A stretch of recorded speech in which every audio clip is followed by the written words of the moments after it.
Hello, hello, hello. This is the Vanilla JavaScript podcast. I'm Chris Ferdinandi. Thanks so much for joining me. Today, I wanted to talk about the web platform itself and whether or not it's dying. Before we dig in, though, I did just want to give you a quick heads up that next week, Friday specifically, I kick off my biggest sale of the year. From Black Friday through Cyber Monday, every single thing I sell will be 50% off. Every guide, every video course, every bundle. I'm also opening up registration for a new Vanilla.js Academy, and that's also half off. And as if that weren't good enough, if you buy one of my bundles or register for Academy, you'll also get over $1,000 in bonus discounts for other products, as well as a few freebies. So keep your eyes posted for that. I'll be sending out an email with the specifics next week. So with that, let's get on to the show. So I've seen more tweets lately, particularly from Google Chrome developer Alex Russell, saying that the web is dying. And Alex and I think him and I are both very much in agreement that we're building things for the web that are too big, are too slow. There's not enough focus on performance, that we're really over prioritizing the developer experience over the user experience. And Alex is a really nice guy who's been super patient about having a lot of conversations with me and like really digging into this stuff.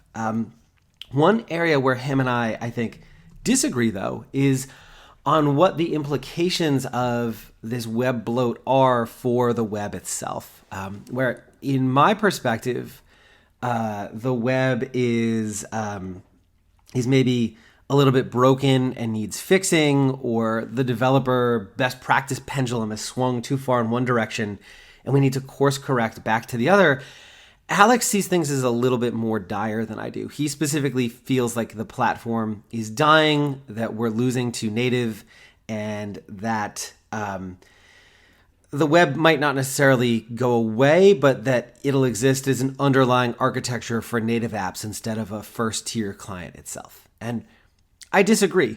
I think the web is a mess. I think modern best practices are creating slow, obnoxious experiences for users. There are a few big influential companies who have a vested interest in subverting the web or creating a walled garden, including Google, where Alex himself works. But that's to say nothing of the platform itself. The web platform, in my opinion, is this beautiful thing that we build sites and apps upon and is alive and thriving. So I look at big influential social media companies like Twitter and Facebook, right? They have a vested interest in keeping you on their sites. Their web apps are bad. Facebook is a mess. The Twitter web UI is... Their mobile apps act as a web browser itself. So when you click links, instead of opening it up in Safari or native Chrome on your device, they're running a version of that behind the scenes that's kind of wrapped in their app. So they keep you inside their cozy little garden. You're not leaving the app to view this stuff. And you can make an argument that that's a little bit better for the user experience, but what they're really doing is trying to keep you in their platform. Apple makes a ton of money from their app store. And I love Apple. I make no apologies about that. They definitely do some stuff wrong, but I really like their focus on privacy. But they have a vested interest in web apps being inferior to real apps. They make a ton of money from their app store. And Safari lags way behind Chrome, Firefox, and Edge in feature implementation, both on desktop and on mobile. In many ways, Safari is the new IE. Progressive web apps are there in Safari, finally, but they're not as full-featured as they are in other browsers. Excuse me. Chrome developers are the first to complain that they can't use their own rendering engine on iOS, but Google is not an innocent player in all this either. Google is an ad company, and as an ad company, they have a vested interest in keeping you in a walled garden too. You see this with things like AMP. Several moves they've made to try and mask URLs in the address bar and divert people to searching for stuff. A browser that shares everything you look at on the web with Google itself. So Chrome is a really good browser that effectively functions as spyware, tracking everything you do and making sure Google knows about it so they can better target ads at you. Chrome moves fast. They definitely push out more JavaScript features than any other browser, but in doing so, They sometimes do that without meaningful participation in a cross-vendor standards process. And while they're great at implementing JavaScript features, they're behind on a lot of CSS features. So this sounds bad, right? It actually gets worse. So the size of the average web page gets bigger and bigger and bigger, but the web as a whole is actually getting slower. I wrote about this a little bit earlier this week, earlier this month rather, where the most explosive growth we're seeing on the web is happening with mid and low end mobile devices, and it looks like it's going to continue that way for the next 4 or 5 years. So the overall kind of speed of the web, we're making pages bigger, and then the devices that are accessing it are actually getting worse. So while you or I might use a really fast device, and maybe you don't, I don't want to be presumptuous, but you may use a really fast device to access the web or have a great internet connection, but the growing web does not.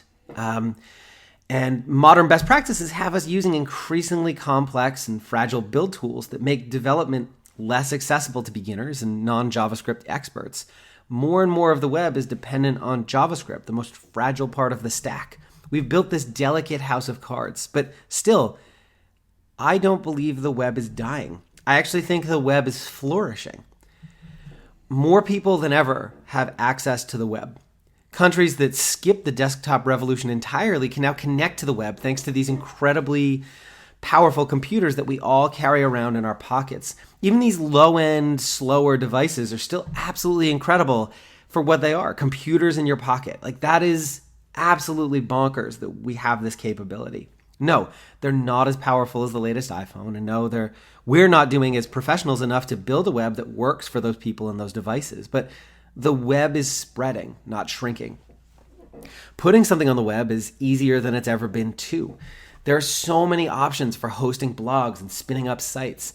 You have hosted platforms like WordPress and Squarespace that make it easy for people with almost no technical skill to build a website. Static site generators like Jekyll and Eleventy and my personal favorite Hugo make building customized, super fast sites easier than ever. DigitalOcean provides reliable, dirt cheap virtualized hosting. Every single site of mine that you access, I think I have like a dozen of them, all run on a single $5 virtualized private server from DigitalOcean. Netlify makes deploying static sites across the globe simple and relatively painless through their distributed CDN network. They handle all this stuff that you used to have to do manually for you. It's a dream. CodePen provides an easy way to spin up demos and experiment with CSS, JavaScript, and an assortment of frameworks and libraries. Glitch helps beginners hack together apps and experiment with new technologies, and is building a great community of makers around it that support each other and help each other. It's just awesome to see. There are countless courses, tutorials, and articles people can reference to learn how to build things for the web. Not just mine. There's such a rich ecosystem of learning resources available now. And modern JavaScript methods and browser APIs make building cross-browser experiences easier than ever. Modern CSS templating with Flexbox and CSS Grid makes building complex layouts so much easier than when I learned. If you want to, you don't have to mess around with floats and clear fixes and all this other garbage I had to when I was learning. Progressive web apps mean that websites can function like full-fledged real apps, including working offline, which is just amazing. Like, you can build a website and have it run with no internet connection. That is so cool. There are so many challenges to face as the web grows. Most of them are people problems, habits, inertia, a misalignment of priorities with user needs. Those can be overcome. I don't know how you look at all these amazing tools and technologies and feel like the web itself is doing anything other than flourishing. I wrote about this in an article last week, and I got back a few really thoughtful responses. And I thought they were worth talking about. So,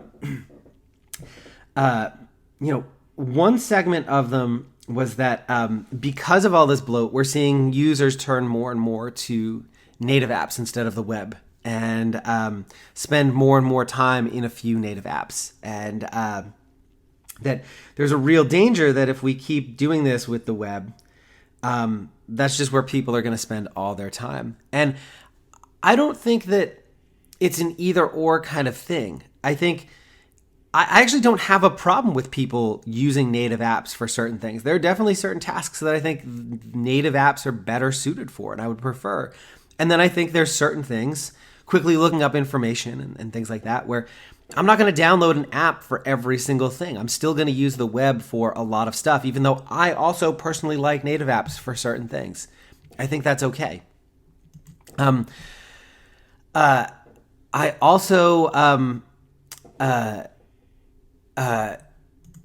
got linked to a couple of really interesting articles that I thought were worth mentioning that were deeper explorations of this topic. So one of them was The Web Falls Apart from, and I'm going to butcher his name, and I'm really sorry about this, Baldur Jarnason. Dude, I am so sorry. I just really suck at names. I'm American, so I also suck at geography. I hope you can forgive me. He wrote a really great article, The Web Falls Apart, that talks about how the web is expanding to include ever more people, but that its center is collapsing in on itself. And I'm going to quote him. So he wrote, "The basic foundation that underlies the web really does seem to be in trouble. It's failing to compete with native, both for user and developer mindshare. Where it does dominate as a primary format for media, it's predominantly encapsulated in a compromised in-app browser that's built into various social media apps and comes loaded with spy software that tracks whatever you do or read on the web, which makes it an unmitigated privacy disaster. Tech as a whole has become the willing tool of a panopticon surveillance state, but the web is a much bigger contributor and enabler than it should ever have been. Ads as a business model is destroying the user experience, skewing public discourse, and weakening the very fabric of our democracies. While the web isn't the sole culprit, it is one of the biggest contributors. Many countries, democracies, and dictatorships alike are starting to exert more and more direct control over what their citizens can read, see, or publish on the web.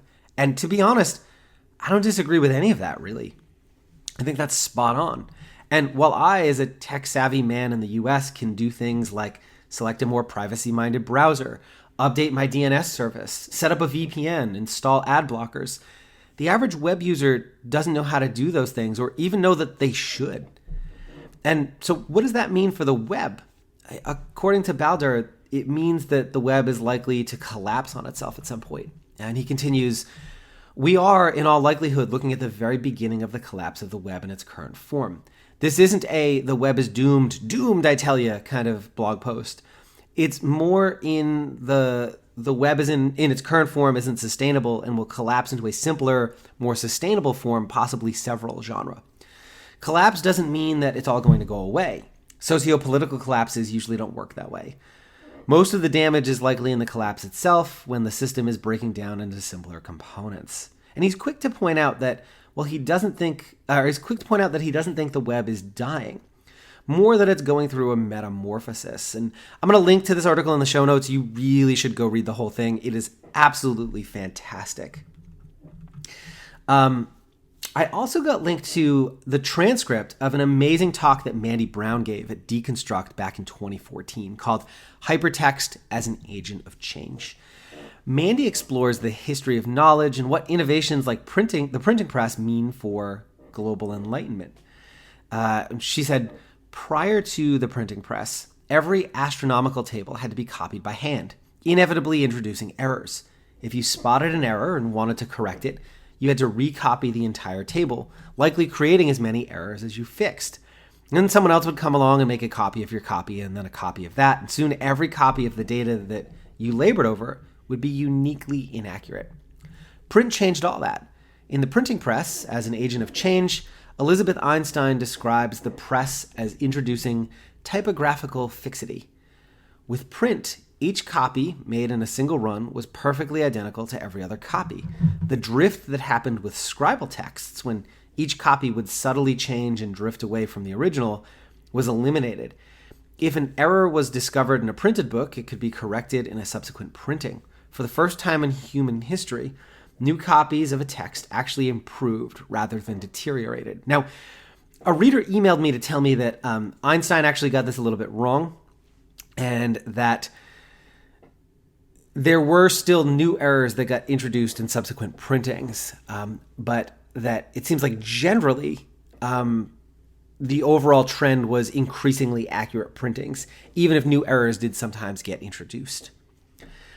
Mandy then digs into how the web expands on what the printing press started, noting if the print gives us fixity, what does hypertext give us? The speed with which that fixed text is shared is directly related to our ability to learn faster than we ever could before. News can be disseminated, corrected, reshared, and confirmed several times over in the span of minutes or hours. It can be analyzed, contextualized within days. A law can be drafted in response before the next sunrise. A community can formulate a plan and begin to act on it within the week. But hypertext brings with it something else too. That speed and fidelity gives rise to a transparency of iteration and revision previously unavailable. Not only can I rapidly evolve a text, but I can also expose the evolution and let others participate within it. I can open up the collaboration wider than I could ever before. But this technology also has a dark side. It doesn't just help us move forward. It also reinforces, echoes, and amplifies the toxic elements of our current world. Mandy continues, we like to think that the systems we build are neutral ground. Anyone can sign up for Twitter or Facebook. Anyone can reach the network. Therefore, everyone has an equal voice. But the technology we build inherits the social and political systems of the world we inhabit. It is not a pristine, perfect, clear-eyed utopia. It is a messy, sexist, racist, and as fucked up as we are. This is difficult, but it is important. Either we and the technology that we build work against the systems that prolong inequality, or we perpetuate them. Once again, this is an amazing article, and you should go read the whole thing. I'm going to make sure I link to it in the show notes. It is simply fantastic. It's got some really good anecdotes in there too. Like, just go read the whole thing. As soon as you're done listening, maybe even before, pause, go read this article. It is fucking fantastic. So,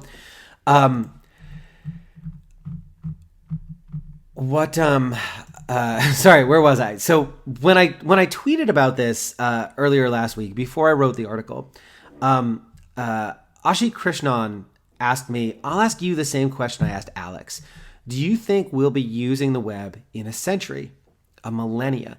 And it's a fair question, but to paraphrase one of my favorite YouTubers, CGP Grey, I don't think it's precise enough.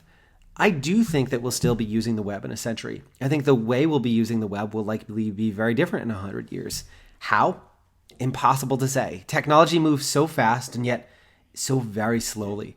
We were supposed to have flying cars, or at least full-fledged self-driving cars by now. We don't, and we won't anytime in the near future. Cars have changed tremendously over the last 50 to 100 years as technology has improved, but they're also still fundamentally the same as they always were. 4 wheels, a frame, a steering wheel, and an engine to move it forward. I imagine that 100 years from now, the web still at its core will be a network of information that connects people to each other. How we access it and how we interact with it may be very different. It may be very much the same. I'm okay with that either way. I don't think the web is going anywhere. But as we learned from those articles from Baldur and from Mandy Brown, there are a lot of considerations around the web itself, on how we use it, on its role in society, and what this means for the world we live in. And so if you care about this stuff, about the web in general, and about making the world better specifically, what can you do? And by the way, if you don't care about those things, I don't think this is the podcast for you. I'm going to be very clear about this. I care very deeply about the web and about the world we live in, and I really prefer to interact with people who do too. So if that's not you, this isn't the show for you. You can go somewhere else. But to me, this means a few things. It means that we need to put accessibility and performance first. And I'm going to link to some resources to help you there down in the show notes. It means that you shouldn't collect data about your users that's not 100% necessary for the functioning of your application. Even things like analytics. Like, I don't have any analytics on any of my sites anymore because I discovered I just wasn't looking at them. But If you do need analytics for your site or your business, some people do. I think it's valid to help kind of drive business decisions. I think there are some better choices you can make than, say, Google Analytics. Google doesn't need any more data about your users and what they do. And one that I think is really, really good is Fathom from Paul Jarvis. It works in a way that doesn't track personal data about your visitors. It doesn't drop cookies. It puts privacy first. And so it's actually GDPR compliant without any sort of cookie notice. So that's a really cool tool you should check out. I'm going to drop a link to that in the show notes too. I'd love to see us come up with revenue models that don't involve advertising. I get emails all the time about putting ads on my site. And I honestly, this is the point, I don't even respond to them. I just ignore them. Because I don't want your reading experience to be contaminated with advertising. I don't want it to influence the kind of things I write about. And so I've come up with a revenue model where I get paid by turning the stuff I write about into more comprehensive or more focused tutorials that people are willing to pay money for. I want to see us own more of our content. I'm going to drop a link to this thing called the Indie Web. It's this whole movement around publishing more of your own ideas on stuff that you own rather than on platforms like Twitter or Facebook where they can manipulate and monetize the stuff you create. I also want to see us take a stand on how our code is used. I am very quick to point out that I don't think that the Open Source Foundation's definition, or Open Source Initiative, I forget which one it is, their definition of what open source means, that anybody without discrimination can use your code, is right. Like, fuck the KKK. I don't want them to use my code. They can go fuck themselves. You know what I mean? Like, no, I don't think code should be able to be used by anybody, anywhere for anything. I think there are certain things for which my code shouldn't be used, and I'm okay saying that. And I think that we should require people in our communities to not be toxic assholes. There's this really awesome thing called the Contributor Covenant that I'm going to link to down in the show notes from Coraline Ada Emke. That is a open source document you can take and copy and repurpose that creates some standards around how people should participate in open source projects, for example. And I really like stuff like that. I'm sure there are others, but these are all aimed at both dealing with some of the kind of the issues around collapse and kind of the way the web is subverting our society that Balder talked about, and also some of the things Mandy talked about in terms of how the web is a tool that can either reinforce the social inequalities that already exist or can fight against them. And these are some tools I think we can use to fight against them. The long story short here is I don't think the web is going anywhere. I think the web is thriving, but I also think that we have a lot of work to do to keep it that way, to fight back some of the cruft, some of the bloat, some of the bullshit on the web. And to be completely honest, I need your help. We all do. I would love for you to help make the web a better place with me. So that's it for this week. I'm sorry, this week was a little bit longer than normal. This was a topic I really have been meaning to explore for a while. I think it's a really rich kind of conversational area, and I would love to hear what you think about it. So head over to gomakethings.com/about and contact me. Send me an email. Hit me up on Twitter. I'd love to keep this conversation going. And don't forget to keep an eye out for my Black Friday, Cyber Monday sale that kicks off next Friday. It's my biggest event of the year with some awesome deals and a ton of great bonus offers. And I think you're going to love it. See you next time. Cheers.